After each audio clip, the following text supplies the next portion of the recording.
Good morning, and thank you for joining us here on After GMS. It is Tuesday, April 12th. I'm Tracy McCain here with meteorologist Christian Morgan. Morning. And it's spring. Yes, it is. It feels like it too. I love how you and I look like Easter. You've got your pink and, pastel colors. I've got my yellow. It just, everything about this week is like, yay, spring is here. You are bright like the sunshine. And you are warm like the sun. Wow. Let's talk about the weather. Here comes the sun. Da, da, da, da. And here comes the warmth too. I'll tell you what, we're running pretty warm. Honestly, about 10 degrees above normal for the next few days, and that started yesterday as we got up into the upper 70s. We'll do that again today, get close to 80 degrees this afternoon too.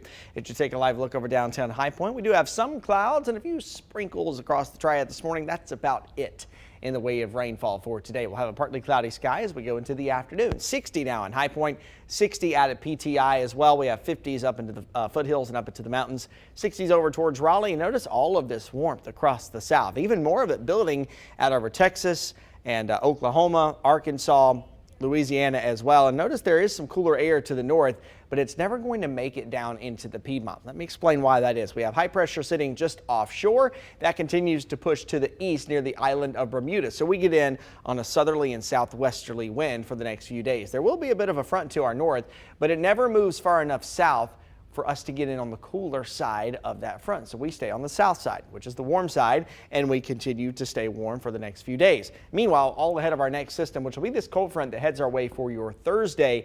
And notice where most of that energy for the system goes with that area of low pressure sending off to the north.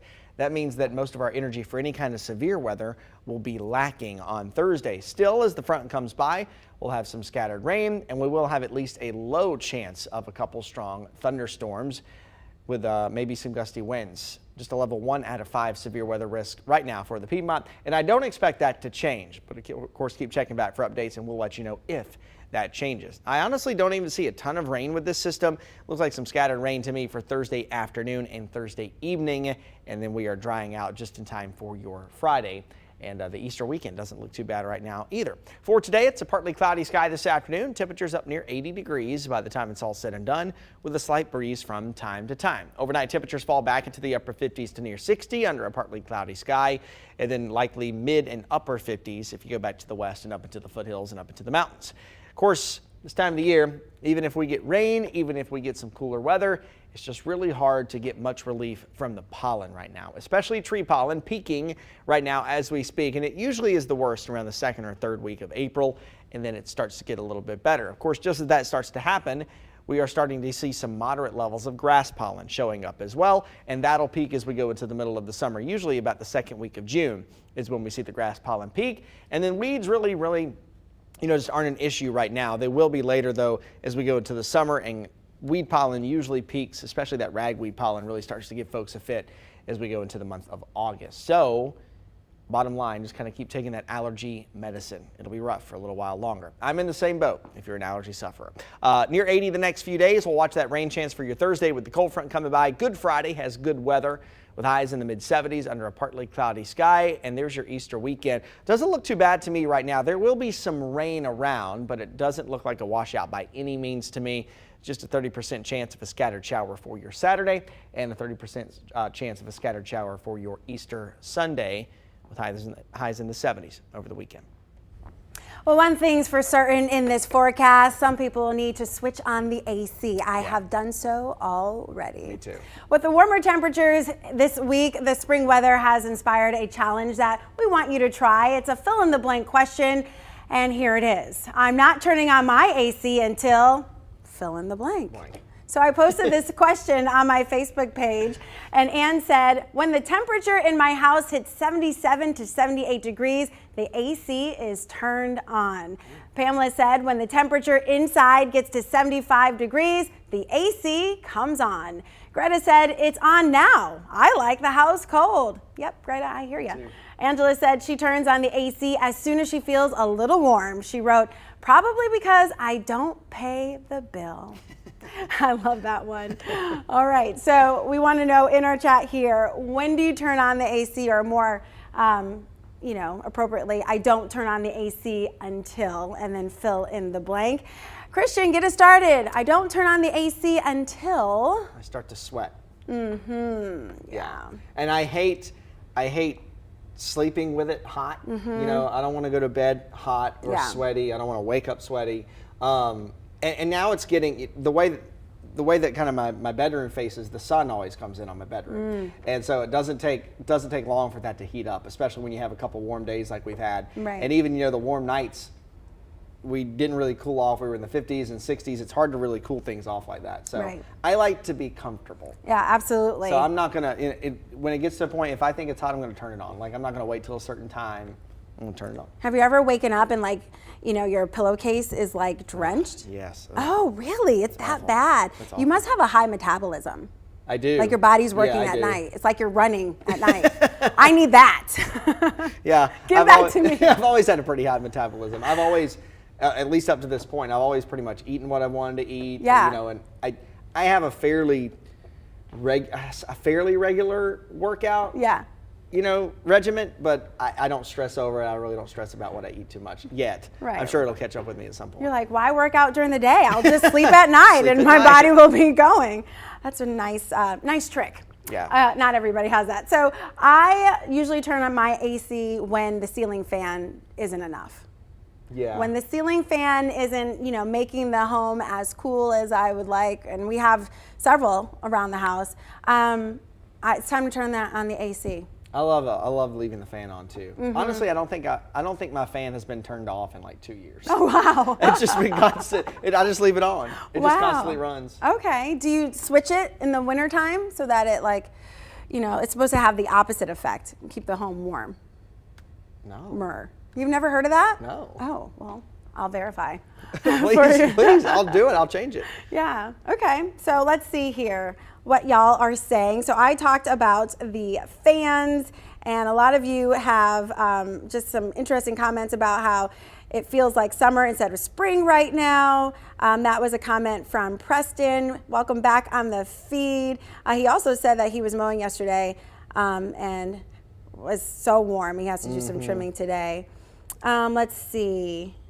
We have Tammy who said, love this weather. My rheumatoid loves it too.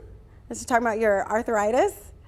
LaVar Jarrell said 70 to 75. I'm not a heat person. Having lived in Alaska, I'm not a fan of hot weather. I don't blame you.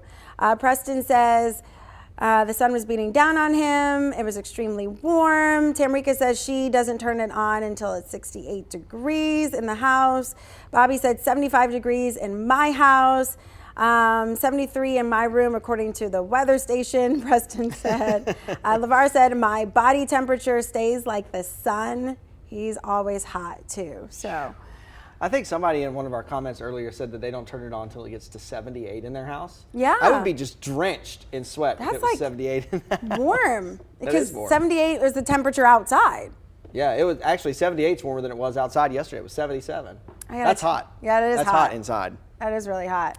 I went for a jog yesterday. I don't know if you did, but I was out there and I was like, you know, thinking that I was going to, you know, kill it like I have been, right? But the weather, the 10 degrees of additional warmth really made a difference. It's crazy how much of a difference that it makes. And I just think that, you know, I think I was telling you last week, I went on a run, our warmest day last week. It might have been Wednesday or Thursday. And it was just tough. And I guess, you know, it was nice outside, but I wasn't used to running with it being warm. Right. Or with the sun, you know, kind of beating down on me. Right. I was used to running in 50s and 60s. Right. And now I think my body has to get a little more accustomed to the warm air. Since Right. it's going to be here for a while. Or wear some shades or glasses, because I felt like that was the biggest problem. And I was telling my husband that when he came home later, and he's like, why don't you just turn the other direction? I'm like, you know what? Common sense does not apply to me.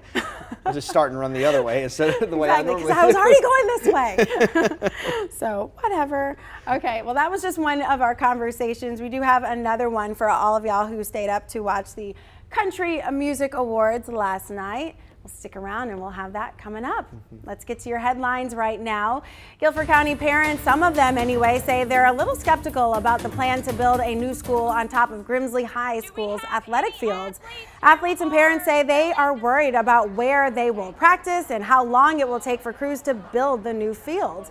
Kaiser Middle School will go on top of Grimsley High School's baseball and softball fields, Brooks Global Studies will be torn down and then it will switch to a new location. Then the new fields will eventually be built where Brooks Global once stood. The district says the general plan won't change much, and Guilford County Schools says they are right now calling on Parks and Recs departments as well as local universities to see if they can use their fields for practices and games until the new fields can be built. For more than a decade, the Guilford Parent Academy has been a partner in bridging the gaps, and today they're holding a drive-through event to bring awareness to the resources they offer families. WFMY News 2's Denise McMiller is in Greensboro with details about this event. Guilford Parent Academy says throughout the years they have reached 300,000 parents within the Guilford County school system. They've recently taken a look at their engagement numbers for this year and found that parent involvement has dropped by 6%. Guilford Parent Academy is a department under Guilford County Schools. They, for more than a decade, worked to get families involved in their students' education through in-person coaching sessions and webinars. To make more families aware of their services, they're hosting an It Takes a Village drive-through event at Hunter Elementary School this evening. The time and details are on the screen for you right now. It's a free event where families will leave with a meal and homework kits. Studies show children with engaged parents have absences drop by 20% and have higher test scores. The child is looking up to the parent as well. Children do and model what they see. And so if they see that that parent is involved, then that child is going to have a heart that, oh, that parent cares about me or cares about the education. And when they're not involved, it brings, the students' test scores down, it brings their demeanor down, it brings their self-esteem down.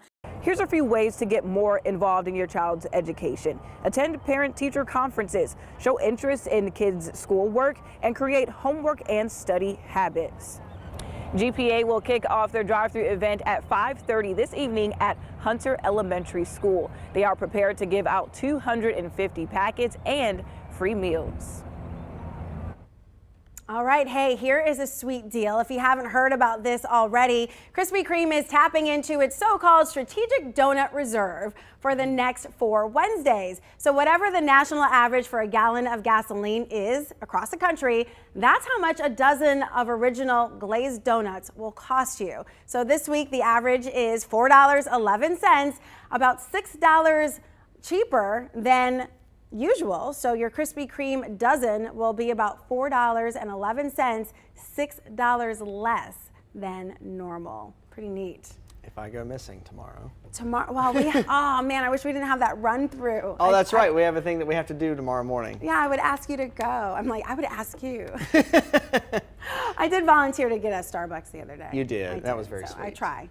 Okay, so did you watch the CMT Music Awards last night? There were nearly 20 star-studded performances and an historic duet with the Judds. It's kind of like a debut because they haven't combined, talents in decades. Long time. I know. So today we want to know, what is your favorite music awards show? Now here's a recap, and here are the Judds. They took the stage for the first time in a long time. There were 20 performers doing traditional country and cross-genre collaborations. Some of the big winners, Jason Aldean and Carrie Underwood for If I Didn't Love You, and won Video of the Year and Best Collaborative Video.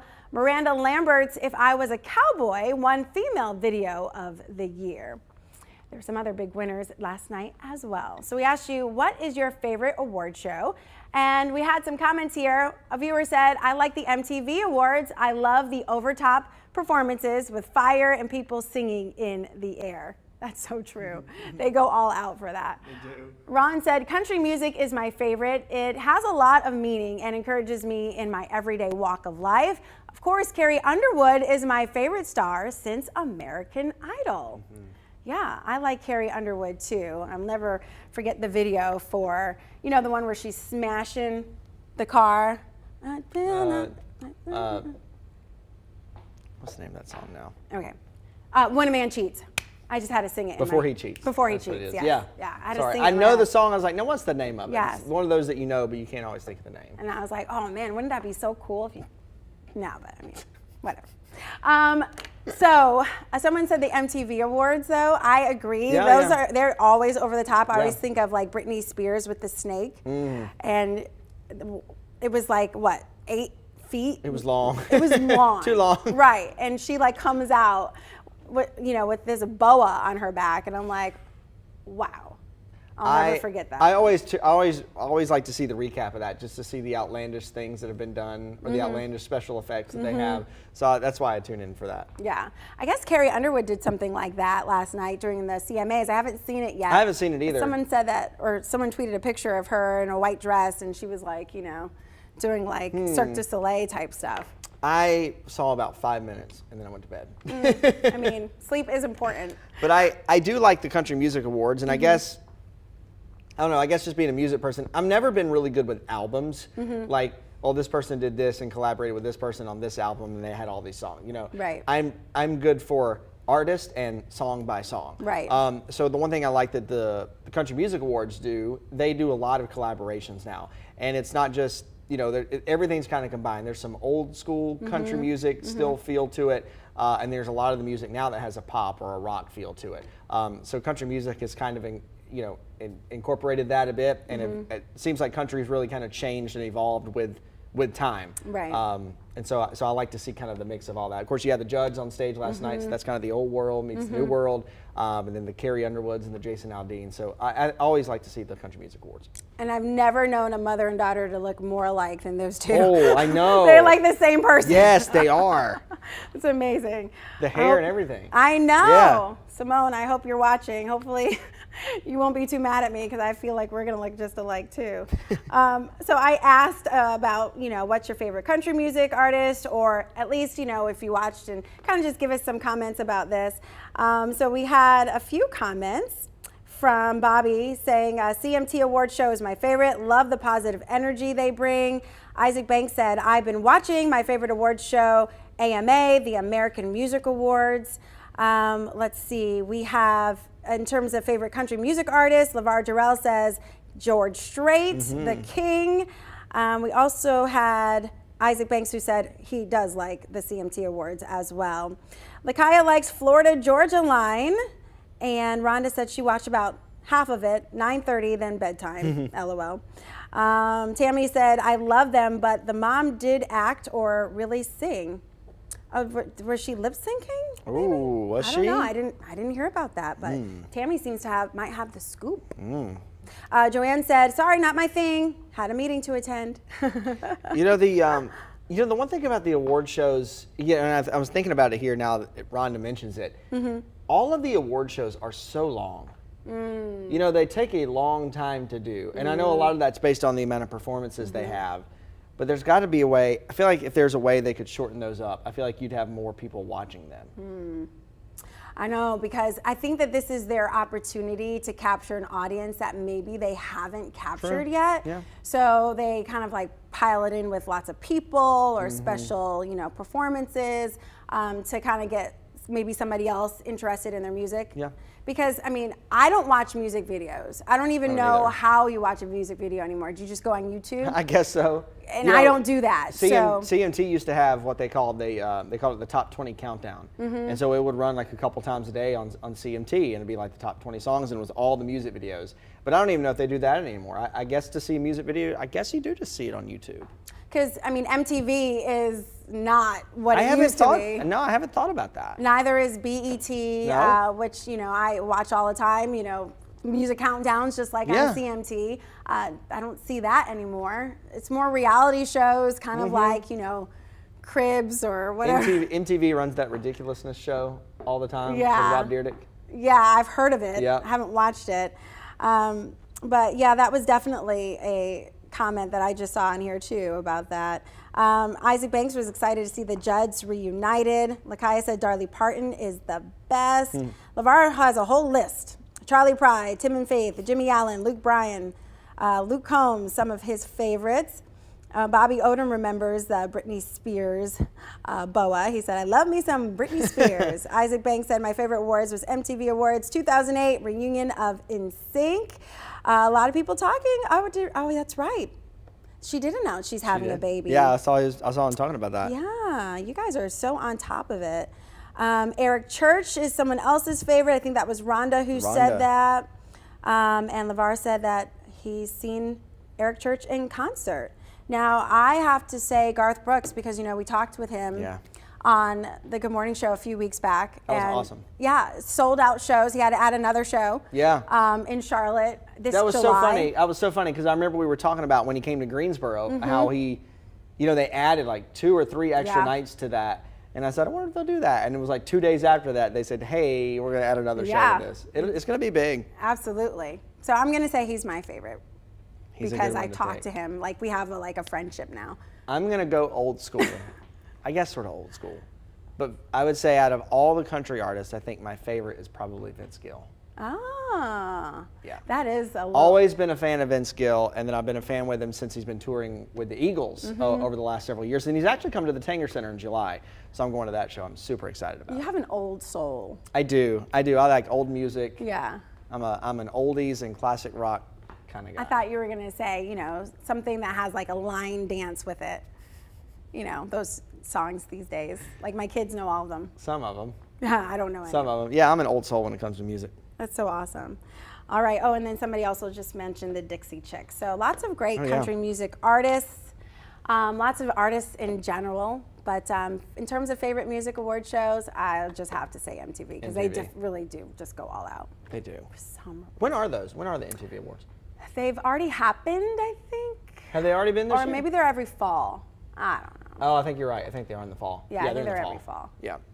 Okay, let's take a look at the forecast. Doesn't feel like fall outside. No. I love a transition. Every bit of spring, even a little bit of summer in here too. 80s the next couple days, and we'll have a good shot at hitting the low 80s for your Wednesday. Next decent shot for rain doesn't come until we get into your Thursday with a front that swings by. Scattered showers, maybe a couple rumbles of thunder for your Thursday afternoon and Thursday evening, although any chance for severe weather to me right now looks very low for your Thursday. Of course, if that changes, we will let you know. Good Friday has good weather with partly cloudy skies and highs in the mid-70s.